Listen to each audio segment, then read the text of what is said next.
Happy Friday! How's your Friday going? Can't believe it's Friday already. I've spent all week not knowing what day it was because I've been all over the fucking place. And I've done 3 big events. And I wrote a blog this week that went kind of a bit wild and everyone loved it. Thank you for your responses. If you're someone who replies to my blogs, I just love it when people respond.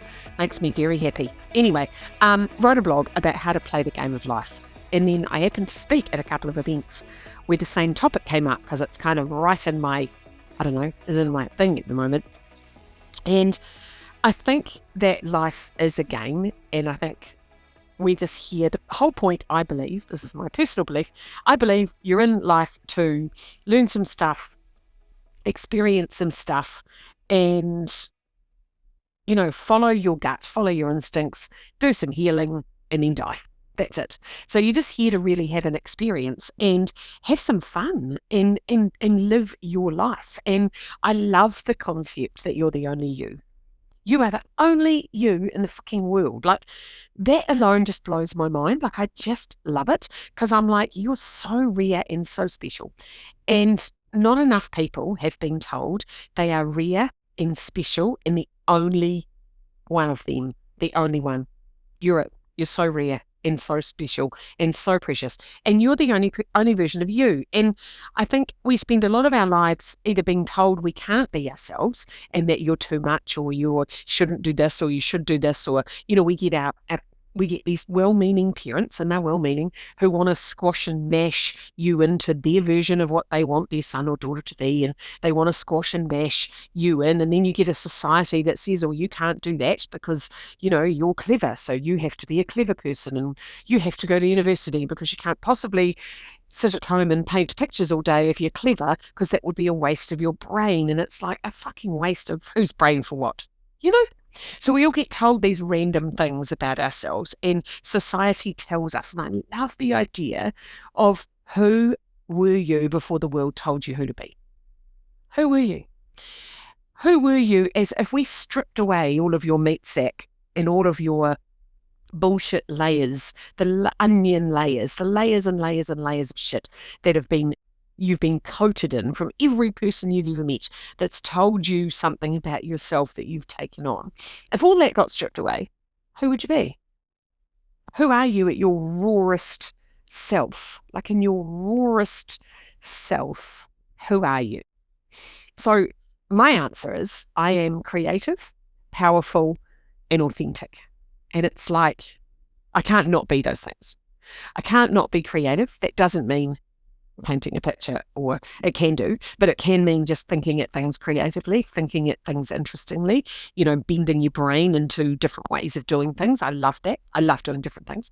I'm definitely powerful. I'm stroppy. I'm bossy. Don't like being fucking told what to do.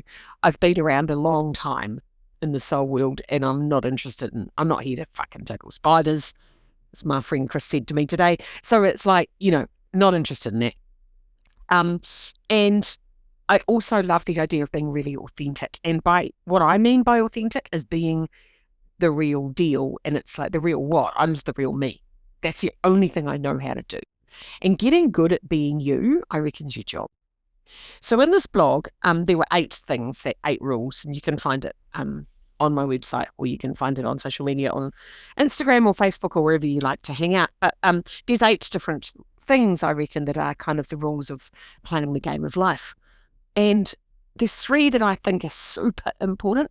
And these 3 just came up for me all week in conversations I was having with people. People going, oh, I don't know, they're businesses, and they're going, I don't know, like, they're one-man businesses, right? So they are, and they're like, I don't know what I stand for. I don't know what my brand values are. I'm like, mate, what are you about? Like, what are you into? What's good for you? What's not good for you? You've got to get to know yourself. You've got to get to like yourself. That's a big job. Getting to like yourself is a big job. Because you find things and you think, I don't fucking like that about me. I don't really like that. And then you're like, okay, what are you going to do about it? You've got 2 choices. You either change it or you accept it. Right? So that's really, or you could do a third thing where you make it a feature. Rather than a flaw, turn it into a feature, a personality feature. But getting to know yourself and getting to like yourself. And then getting your needs met. Because if you can't be you if your needs aren't met. And you can't meet your needs if you don't know what your needs are. So what do you need? What do you need? It's such a great question. It's a great question to ask everyone that you care about in your life. What do you need? What do they need? Do they need to be seen? Do they need to be held? Do they need to, what do they need? What do they need from you? What do they need from the world? Right? So getting to know yourself, getting to like yourself, getting your needs met. And then there's the fourth one. And that's following your heart, following you, following your instincts, going with the, fuck it, I'm going to do me. And doing you is so important, I reckon. I think doing you is one of the most important things that you can do. Because it's like, if you're not doing you, here's my question for you, who else are you doing? I don't mean it like that. Right. Who else are you being if you're not being you? Are you being a made-up version, or are you being a people-pleasing version of yourself? And I think the way to do you is you've got to decide on the rules of you. You've got to decide what you're about. You've got to decide what you want, what you don't want. You've got to ask for what you want. You've got to be prepared to say, I want to only work 4 days a week, or I want to get up at 5 a.m. or what I want to only eat vegetables for a week, or I don't know, whatever you want, be prepared to ask for what you want.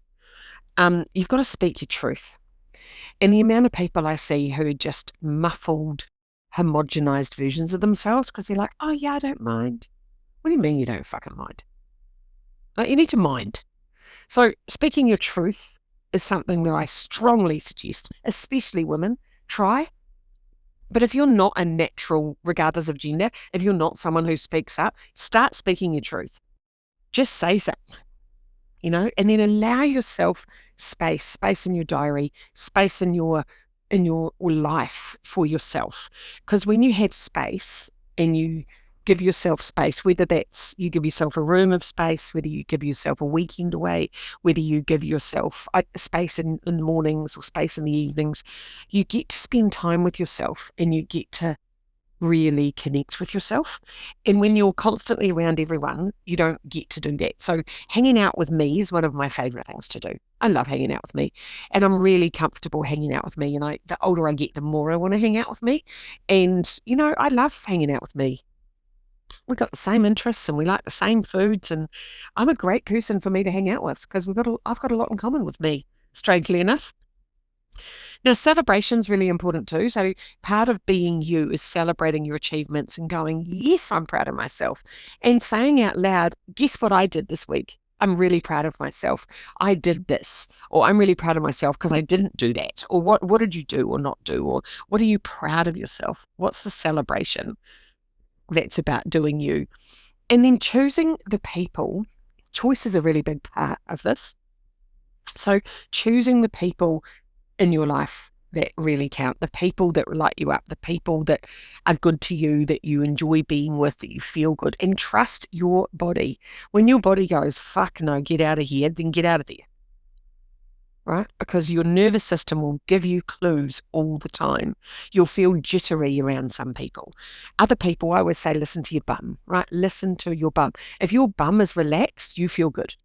If your bum is really tight and you are stressed and worried about the next fucking word that's going to come out of someone's mouth or the next thing they're going to do, you're not relaxed.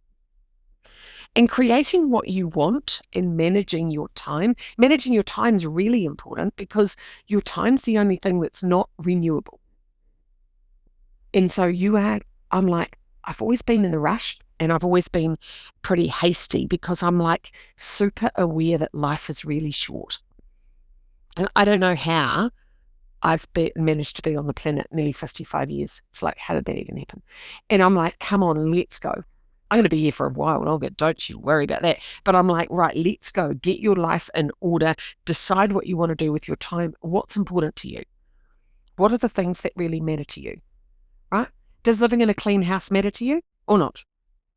Does having the perfect, wardrobe matter to you or not? Does having lunch with someone you love matter to you or not? Does reading a book matter to you or not? Whatever matters to you is important for you. And I think we get this beaten out of us, not always physically, but we get it beaten out of us. And then we start to think that we're made wrong for wanting things, or made wrong for, and I wrote the book, Everything You Want, for people who don't know what they want. And they don't really know what it is that they want in life or how to get it. And you can't get what you don't know, right? So the concept of deciding and asking and speaking and allowing and celebrating and choosing and creating and managing is your job. That's your job. It's your job to do all that stuff for you. Because do you know what? No one else can do it. No one else. When was the last time someone came up your drive and said, hey, I'm just here to give you everything you want? Oh, it's not going to fucking happen, is it? So it's up to you. It's up to you, boo. So there you go. That's my little rant for the week, because I've been ranting about it all week. So I thought, well, I might as well finish off the Friday with a bit of a rant about that. So I hope that's helpful. I want you to, if you're driving or got some quiet space today or journaling, write down some things you know about yourself. Write down some things that you need. What are the basics that you need to function well? And I'm not talking about water and carrots in a bed. I'm talking about, what do you need? Do you need people who are honest? Do you need fun experiences? Do you need colour? Do you need minimalism? What do you need in your life to make your life work? Do you need a clean desk? What do you need? What would make your life amazing? Because that's the whole question. It's your job to make your life amazing and then die. And make your life so amazing that other people talk about it. I reckon that's the goal. And you do that by following your heart. But you've got to get connected to your heart. And so many of us, I've been working for the last 2 years on a lot of heart chakra meditations and work to really get in touch with my heart, because our hearts get shut down. Our hearts get shut down because we're so practical and we get on with just doing instead of being. And underneath all that doing is a soft, squidgy heart. So get in touch with that and ask your heart what it wants. Ask your heart what it wants. What does it want to do this weekend? Have a lovely weekend. Bye.